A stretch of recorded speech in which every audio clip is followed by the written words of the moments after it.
Salut le gars, bienvenue dans le temple du spectacle. C'est parti. Alors, aujourd'hui on est là, on va parler Seleção do Brasil. Sérieux, l'équipe qui nous fait rêver tant. Sérieusement, c'est l'équipe des Auriverdes. Les Canarinhas, ils sont très forts qu'avant. C'est le sujet du jour. On va essayer de décortiquer, n'est-ce pas, les forces ainsi que les faiblesses de cette équipe de la Seleção do Brasil, qui ces derniers temps ne se fait plus respecter comme avant. Ok? On va être clair, on va être vraiment clair, qu'on se dise les vérités en face. Cette équipe du Brésil ne se fait plus respecter comme avant. C'est vrai, en 94, on avait l'équipe de Branco, Dunga, Mazinho, Bebeto, hein? Romario, Cafu, Dunga, le petit Ronaldo, etc. Donc, tu sentais que cette équipe faisait peur. Jusqu'en 2002, les gars, on a eu la génération Ronaldo, Rivaldo, Ronaldinho, Roberto Carlos, Cafu, Marcos le gardien, Lucio, hein? Jouant, pas Juan, jouant, hein? On a des grands et des grands joueurs qui sont passés par là. Et depuis 2006, c'est là que la descente aux enfers de cette sélection du Brésil a commencé. Pourquoi? Parce que depuis 2006, cette équipe ne parvient plus à gagner ne fût-ce qu'une Coupe du Monde. Année après année, mondial après mondial, on nous fait croire que cette équipe grandit, change, etc. Mais au fil du temps, au fil des ans, les autres grandissent et le Brésil stagne. Le Brésil reste au même niveau. Le Brésil n'arrive plus à faire rêver. C'est vrai, même si elle ne nous fait plus, cette équipe brésilienne ne nous fait plus rêver comme avant. Mais ça reste quand même la référence en termes de football, mondialement parlant. Effectivement, moi je suis fier parce que j'ai été fan de cette équipe du Brésil bien avant que je ne naisse, les gars. Ok, de l'époque de Mané Garrincha en 1958, en passant par la naissance du roi Pelé, l'éclosion du roi Pelé de 70, 62, 70, etc. jusqu'à la venue du prince qui sera jamais roi, Neymar da Silva Junior. Sérieux, aujourd'hui, on va parler, n'est-ce pas, de la sélection du Brésil. Est-ce que cette équipe-là a grandi?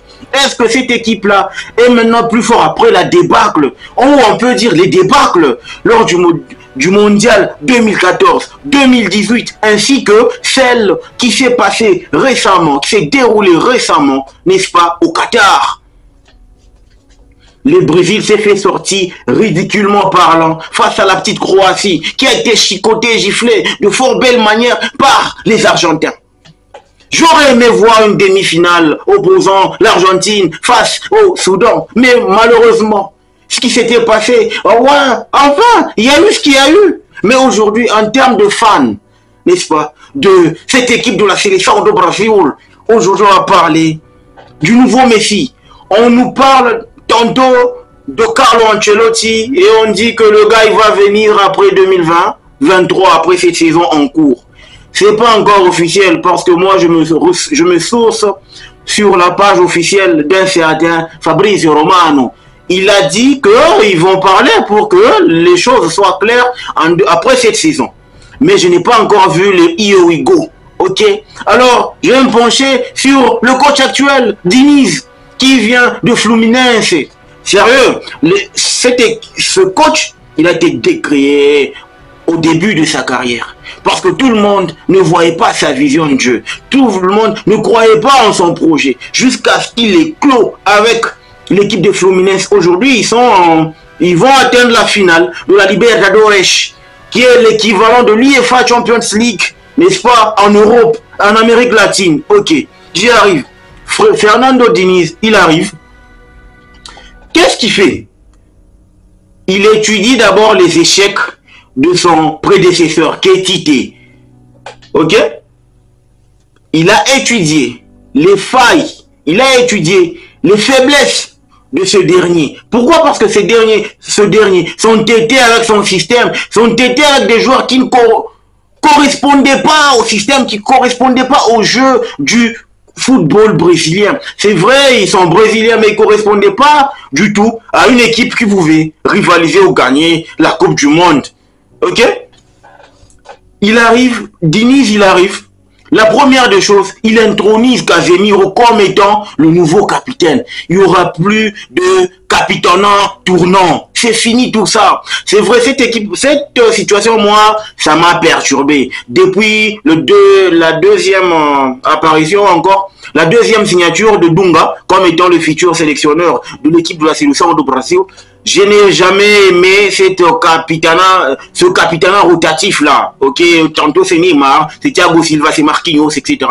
Je voulais qu'on ait une référence, comme c'est fut le cas avec Dunga, comme c'est fut le cas avec Cafu, partout d'ailleurs. Ok, et il a commencé d'abord par redorer, n'est-ce pas, la bonne image du capitanat de la sélection du Brésil.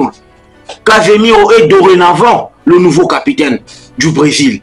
Quoi que vous dites, quoi que vous fassiez, Casemiro reste le capitaine. Déjà, c'était un message fort, un signal fort qu'il a lancé aux yeux du monde entier, à la face du monde entier. Parce qu'il fallait qu'il y ait dorénavant une colonne vertébrale pour dire il faut qu'on s'appuie sur tel. Et dès qu'il est arrivé, il a réuni les cadres. Il a appelé Casemiro, Marquinhos, Neymar. Ok? Comme socle, il va se statuer par là. Il va se reposer avec ces deux gars-là. Et comme Diniz, c'est quelqu'un qui est vraiment un tacticien, pour moi, c'est le Guardiola du Brésil. Parce qu'il est tellement intelligent que même le mot intelligent est insuffisant pour exprimer son intelligence. Il a la vision de jeu. Il a un bon projet de jeu. Qu'est-ce qu'il fait? Il arrive, il impose sa tactique. Il vient avec son 4-2-3-1. C'est le seul schéma qui permet au football brésilien de jouer un beau football. Et il veut revenir. Il a dit qu'il revient à la base. Tu sais, quand les Brésiliens jouent avec la joie de vivre, la bonne ambiance, ils sont libres de faire tout ce qu'ils veulent. Mais en étant disciplinés, c'est un Brésil ultra fort, je vous le dis. J'ai vu ça en 2002, les gars. C'était fort. Et cette liberté-là, Philippon l'avait donnée, n'est-ce pas, à son groupe. Et c'est la raison pour laquelle ce Brésil de 2002 était plus fort. C'est ce que Diniz est en train de faire. Diniz a compris qu'il faut revenir à la base. Et la base, c'est quoi? Lors des deux matchs des éliminatoires face à la Bolivie ainsi qu'au Pérou, on a vu que le Brésil a comprimé cette équipe bolivienne. Du début à la fin.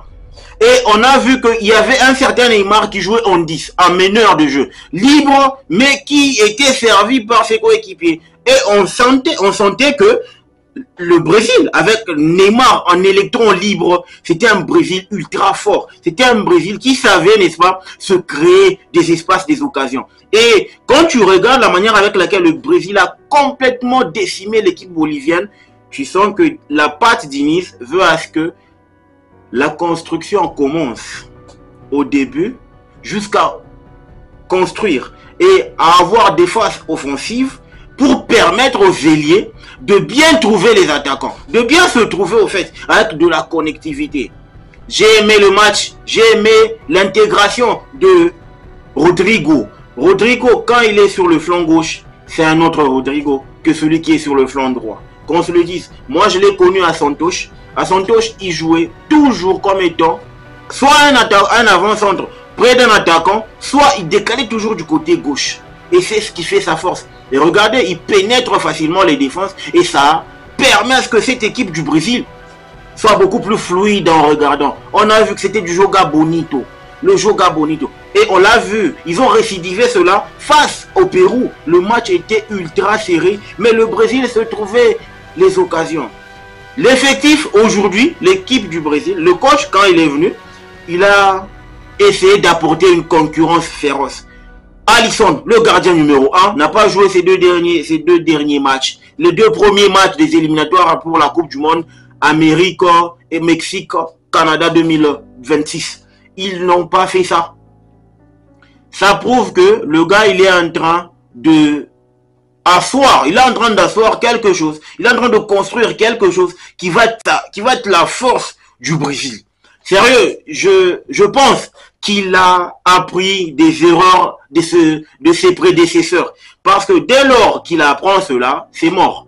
C'est complètement mort pour l'échec parce qu'il va aller de gauche. Je ne suis pas là pour louer ou faire son culte. Mais je pense que lui, il a quand même cette intelligence-là de pouvoir apprendre des erreurs de ses anciens compères pour faire bonne figure. Question de permettre à cette sélection de Brésil d'aller chercher cette 6e étoile qui est en train de sonner comme qui dirait de la malédiction parce que ça fait ça va faire 24 ans pratiquement que le Brésil n'est plus sacré champion du monde. C'est vrai, le Brésil a déjà connu cette 17, mais à l'ère moderne, c'est la première fois. Et ils veulent casser cela, ils veulent casser, n'est-ce pas, cette malédiction. Je pense que l'apport de Diniz va faire en sorte que le Brésil renoue avec la victoire mondiale. Et surtout qu'il y a une Copa América qui va se jouer l'année prochaine. Pour jauger le niveau de cette sélection de Brésil. Sérieux les gars, moi je pense, avec l'ambiance qu'il a apporté au sein du groupe, sérieux, je vois le seul bémol qu'il y a, c'est le fait que Richarlison ne parvient plus à se relever. Je ne sais pas ce qu'il est en train de jouer ou bien en train de tourner dans sa tête, mais heureusement qu'il a dit qu'il va faire appel à un psychologue pour qu'il puisse au moins se requinquer mentalement parce que ces 2 titularisations qui lui ont été offertes par Diniz, pour moi je considère cela comme étant un cadeau empoisonné. J'étais en train de discuter avec un pote, il est fan du Brésil comme moi, Moïse, chapeau au gars, coucou à toi gars, il m'a dit quelque chose d'intéressant. On a parlé du fait que Diniz a donné ces 2 titularisations à Richarlison comme un cadeau empoisonné parce que le gars il a rien foutu. Et étant donné qu'il y a la concurrence féroce, à partir de 2024, il y a Vitor Roque qui arrive, il y a Hendrick qui arrive, le poste du numéro 9, il va pas badiner, ce sera un poste ultra concurrentiel. Et je pense que Richarlison n'a pas marqué des points. Il n'a pas marqué des points et ça va jouer en sa